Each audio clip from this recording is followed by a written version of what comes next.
Hello, it's Beth Boyle, Iowa Trail Rider, and I received a request from a viewer to do a video on how to get ready for a big horse trip. We take several big horse trips a year and are pretty well practiced at it. So in this video, we'll give you some ideas on how to get ready.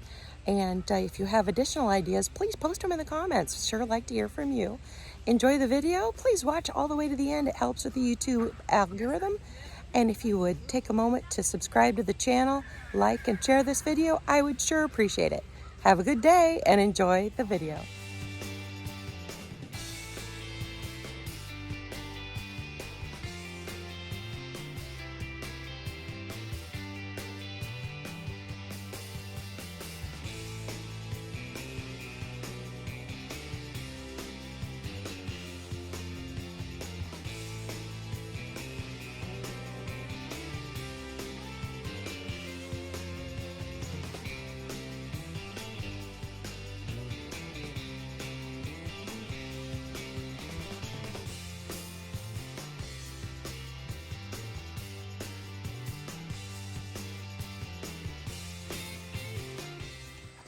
Well, here comes Robin. Hey, buddy. Yeah, so here's my Robin boy. I wish I had $1 for every long trip that he'd been on. And getting him ready for a big trip, it's not too bad. He's a little heavier right now than I like to have him, but that's he's a fatty. Easy keeper. And the biggest thing that I can do for him to get him ready to go on a long trip is to keep him on the dry lot like he is right now. So weeks before it's time to leave, hi Robin. Weeks before it's time to leave, Robin gets his rations reduced so that he will be not carrying a ton of extra weight when we go. He has a pretty good stamina naturally, so but I ride him a lot. Ride. Hi, Robin. Sweetheart. But boy, if I take him out when he's too heavy, especially if it's going to be a hot ride, he really suffers. So that's the number one thing that I can do for this horse is just to try and keep him thin and fit before we go. So there's just nothing else like, hi Robin, riding them. You can lunge them, you can hot walk them, you can have your trainer ride them, but they need ridden. Their first 4 or 5 hour ride should not be on your big trip. That's a good way to hurt your horse. And yeah, this one's not in too bad a shape, but I would still like to see him a little thinner before we leave. So I'm still working on that. He'll have lots of time in the dry lot.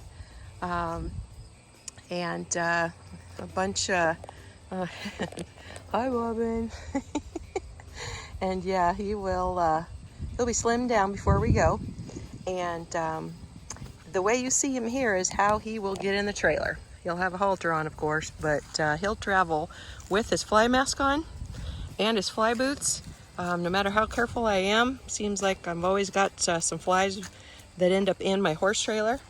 And so when I take them, I leave their fly boots on and that fly mask. I like to keep my windows down in my trailer, and I feel like it at least some helps keep debris out of their eyes.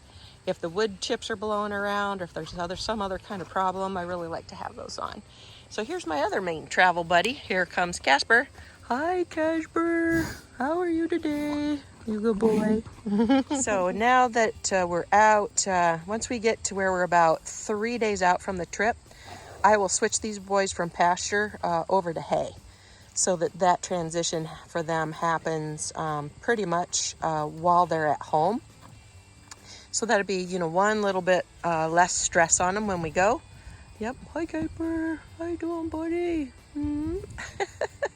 One less stress on them will be they won't have a big food change when we're on the road and when we get to where we're going to. So I really think that makes a big difference for them when they get switched over to whatever hay they're going to be eating, or if it's going to be hay cubes or whatever you're going to do while you're traveling. And once you arrive, switch their feed over a few days before you leave. These boys both, shoes and pads, all 4 feet, leather pads, and It really helps to protect their feet. So yeah, Robin's gonna say, hey, you got any mineral in there for me? But yeah, these are my boys, and that's pretty much how I get them ready to go. Ride them, keep them thin, get a good farrier, get their feet ready to go. And usually here, about 2 weeks before you need to go, call your vet for health papers. Most states, or as far as I know, every time you leave your own home state, your vet needs to evaluate your horse and provide you with a health certificate. And then they also need a Coggins test. If you're not familiar with health certificate or Coggins test, give your vet a call. But the Coggins test has to be done annually, and then you get a certificate for that, and your health papers are valid for 1 month. So yeah, you need to get a hold of your vet and get an appointment set up and get your health papers ready.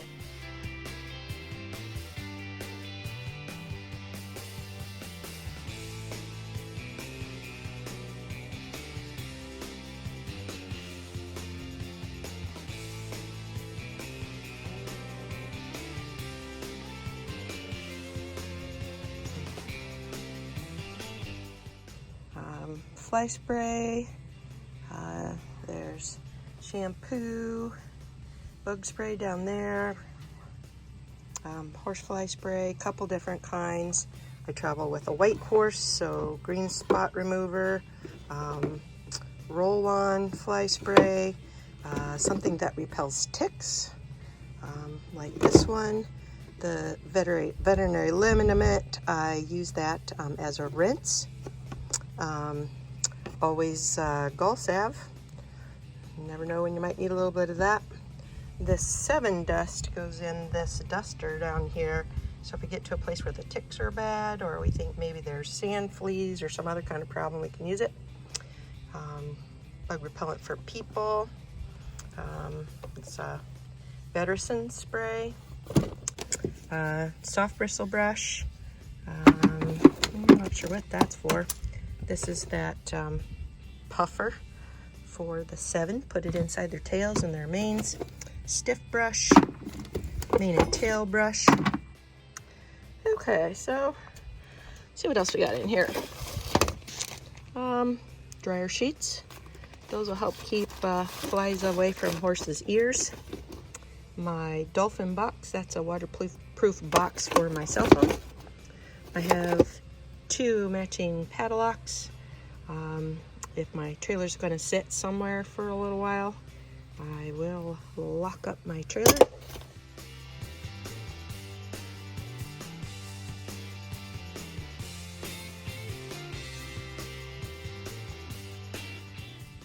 I travel with my grain in plastic buckets with lids. Works pretty well for me. Easy to get in and out of. So here's something else that goes everywhere I go. You can see this is a well-traveled bottle. Horses need mineral while you're gone. They're working hard and sweating, and this is a bottle, just a heavy plastic bottle full of loose mineral. So this is just from my general farm store. This is horse mineral. I don't know who invented putting these manger storage boxes in horse trailers, but whoever it is, she's a freaking genius. This stuff is just the best storage ever. So I've got my collapsible trash can in here. Got 4 chocks in here. I've got an extra propane tank. Got a tool bag. I have lots of extension cords for hooking up my trailer and lighter weight extension cords. If you can see in there, my folding chairs are in there, and my table, and another cord, all in these first 2, as well as assortment of boards for leveling up my trailer are all in here. And then if we look down there, oh, look at all my junk. I've got a fan. Okay, always try and do a walk around. Starting with tires. Use your handy dandy tire pressure gauge every time before you leave. Every single time.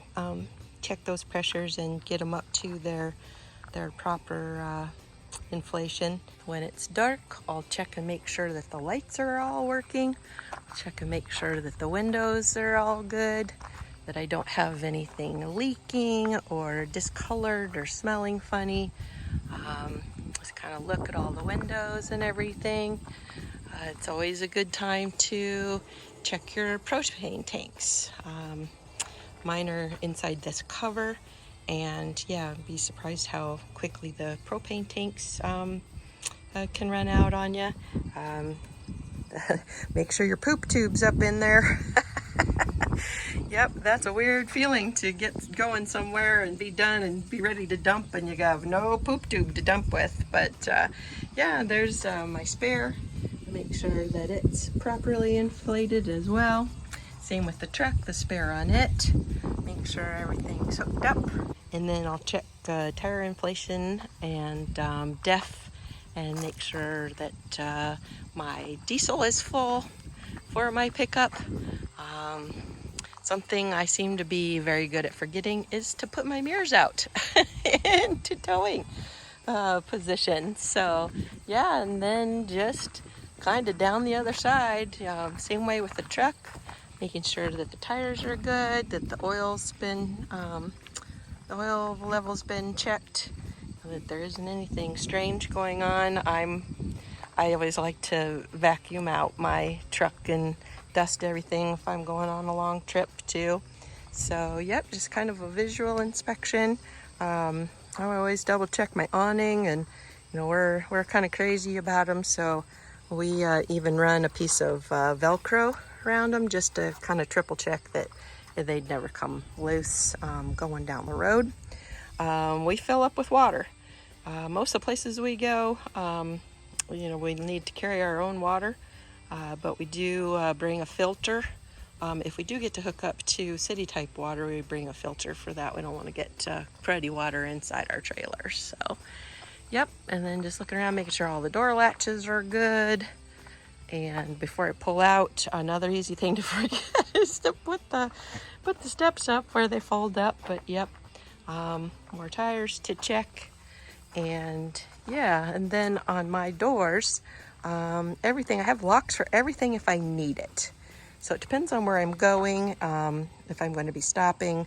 A lot of times I just use the clips on the back doors, but I do have padlocks for those. Then my manger doors, my drop down doors, all of that kind of stuff it'll lock up too. So yep, there's my walk around. Just like I have first aid for horses and people, I have first aid for the trailer. And that's what this is. A couple of chocks to use in case I'd have a flat. I have a drive on hitch. And check out this bad boy, my savior.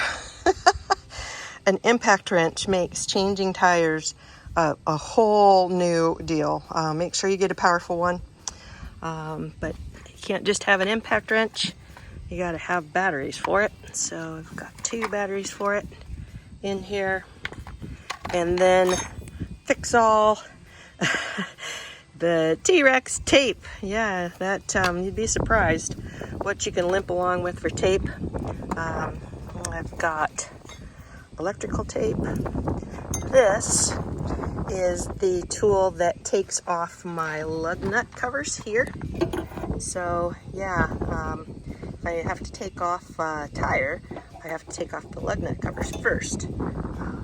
So yeah, that's luckily I haven't had very many tire problems, but yeah, don't lose track of this because you could need it. And then for my impact wrench, I have a whole bunch of sockets for it. Looks like a few of them have fallen off of there. And a pair of gloves, just in case. And yeah, there's a couple more sockets. So yeah, that's what's in the toolkit here. There's another one in the truck for truck things. But yeah, this is pretty important stuff.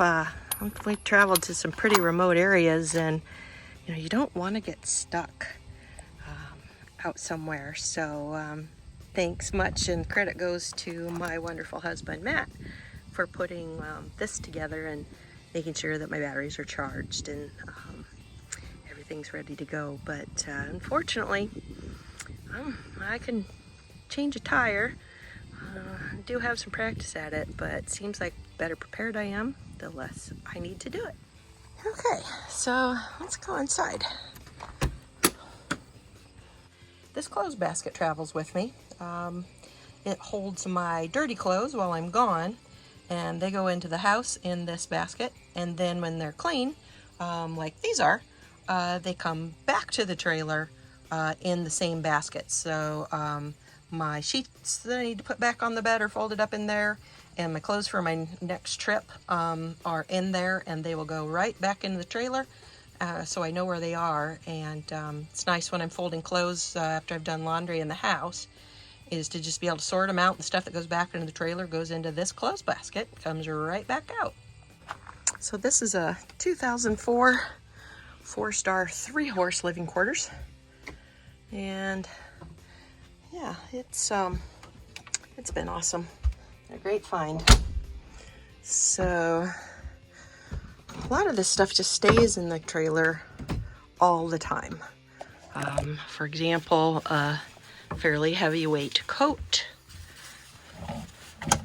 a lightweight windbreaker, another lightweight windbreaker, a couple of nicer shirts in case, you know, we're gonna go out to eat or something. Vests are amazing, and another windbreaker. Those live here in the horse trailer. Let's take a look. And the key, I think, to making this easy is to have a lot of stuff that just lives in your trailer, like towels and washcloths. Yeah, leave them in here. I have a little bit of a wardrobe in here: riding jeans, sweatshirts, short sleeve shirts, long sleeve shirts, and belt that just fell out. So somebody calls quickly and just says, "Hey Beth, you want to go to so-and-so?" I can say, "Yep, I want to go." And yep, my trash can travels in my shower, and I need to remember to put my shower head on the bottom of the shower before we take off so that it doesn't fall and crack. I've ruined a few of them, as well as, you know, shampoo bottles and stuff.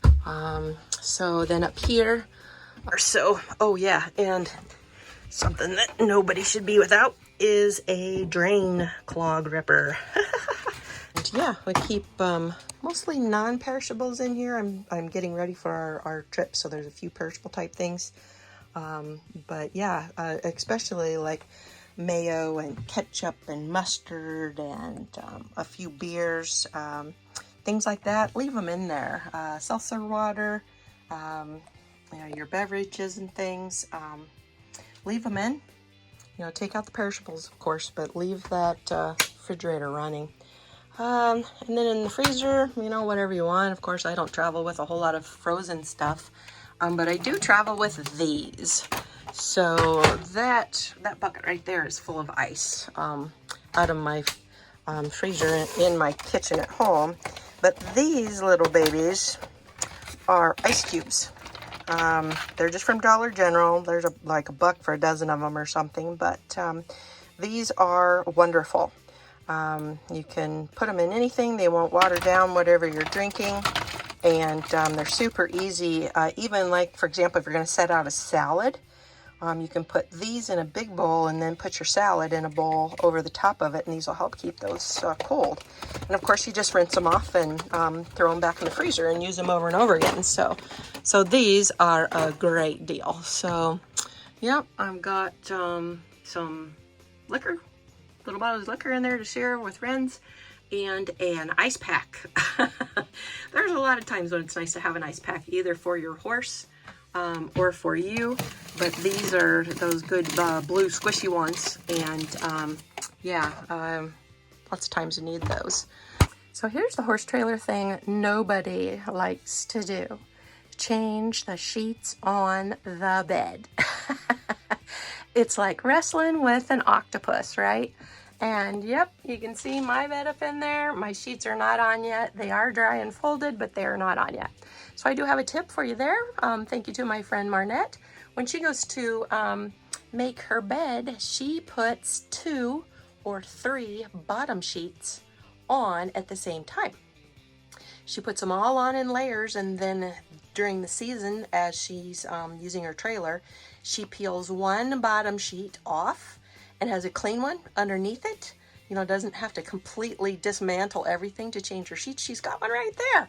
And that's just an excellent idea. And there's something in there that I want to show you that I think is pretty cool. I'll get these down.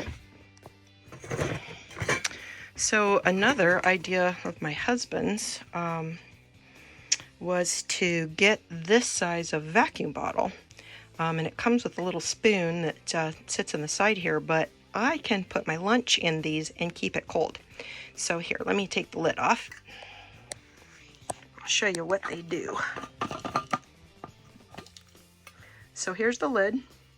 It's a nice insulating type lid. And then this has a pretty big opening in here. And this is just awesome to put cold meat in a layer in the bottom, and then a layer of maybe carrots and cheese sticks. So if I've got cold meat up, you know, about an inch from the bottom, and then those little carrots that come in the bag all ready to go, and a cheese stick or 2 cut up into the top of this, that makes a lunch, and it's in one thing that's going to stay cold, and I don't have to mess with getting a sandwich squished or anything. So yeah, this is by Stanley. I don't know if you can see enough on here to know where to get them, but it does come with kind of a spork thing that comes in here. But these have been super handy for taking lunches out, something that I want to stay cold. Yeah, let me know. Post in the comments if you have questions about packing a trailer for a big trip. But this is how I do it. I try and make sure that as many things as possible stay in the trailer and are always ready to go. So when it's time to put the clean sheets on and hit the roads again, it's not a big deal.